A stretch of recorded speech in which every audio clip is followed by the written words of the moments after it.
o'clock, just gone, so I suggest we start. I think everybody in the room is aware of the evacuation procedure, so I have no intention of repeating that. It is printed on the agenda. I can't see anyone who I've not seen here for many meetings. Claire, are you clear on the evacuation procedure? Yes. Excellent. Apologies for absence, everybody's here. Declarations of interest. In addition to those on page 5, are there any others? Nope. Okay then. Moving on then to the minutes of the previous meeting, page 7. Is someone happy to declare they are a true and accurate record? Is that agreed? Agreed, Chair. Public consultation I've been advised of. Somebody wishing to speak on items 6 and 7, Councillor Condicor. Councillor Condicor, I should advise that item 7 has been deferred. Do we know the reason for that? We were awaiting some information from Yorkshire County Council that you received at the time. Okay, so that item won't be dealt with tonight. So moving straight on then to item 6, medium-term financial plan on page 13. This report presents Cabinet with an updated medium-term financial plan position covering 2018-22. This is an interim update given the future uncertainties around local government funding. The plan is attached at Appendix A and a summary of the key points from the plan are included at Section 4. This shows a potential funding gap of 1.56 million up to 2022. The plan also includes capital programme forecasts, and the key strategy here is to identify further surplus assets to dispose of to generate additional capital receipts. There is also an assessment of the level of reserves that the Council will hold and the financial risk that the Council faces. Given the uncertainties surrounding the fair funding review, spending review and business rates retention, the plan is only an interim update and will need to be updated as more information becomes available in government policy. The recommendations are at section 2 of the report. Councillor Condicor. Right, thank you.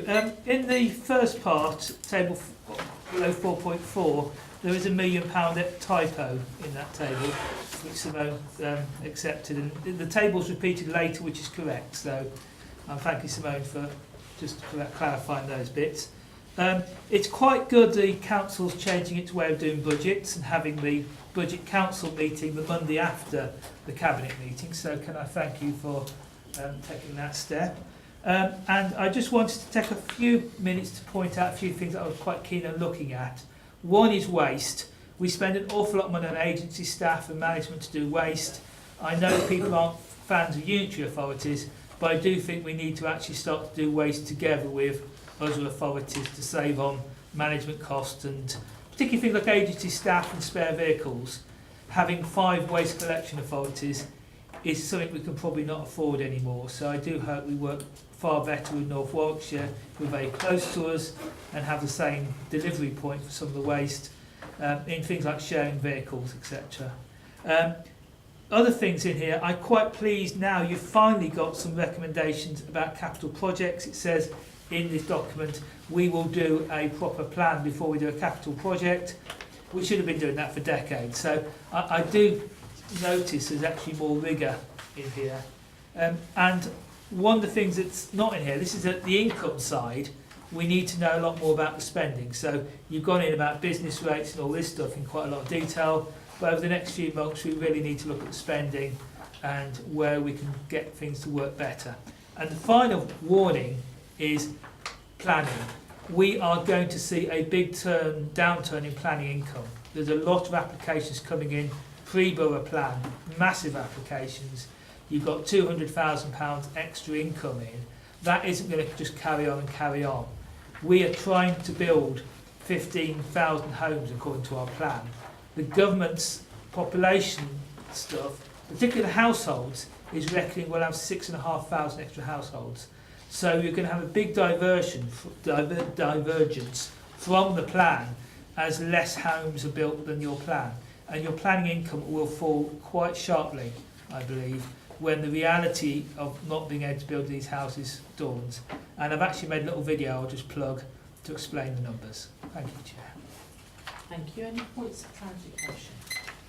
Can I thank you for your comments, Councillor Cornwall?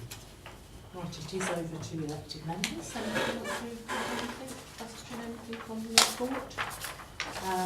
The recommendations are though, section 2. Thank you for pointing out the issue on the table at 4.2. I believe the figures at the bottom do add up. Sadly, we do face that sort of challenge over the next few years. But thank you for pointing that out. And I'm sure that any decisions we make as an authority will be based on professional advice of officers, and we will do our utmost to work in the best interests of the residents of the borough. With that, can I move from the chair the recommendations at 2.1 and 2.2? Is that seconded? Yeah. Seconded. And agreed? Agreed.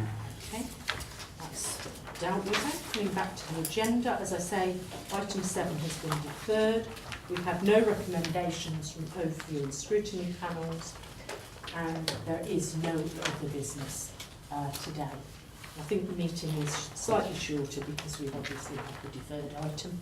But with that, can I wish everybody a good evening and close the meeting. Thank you.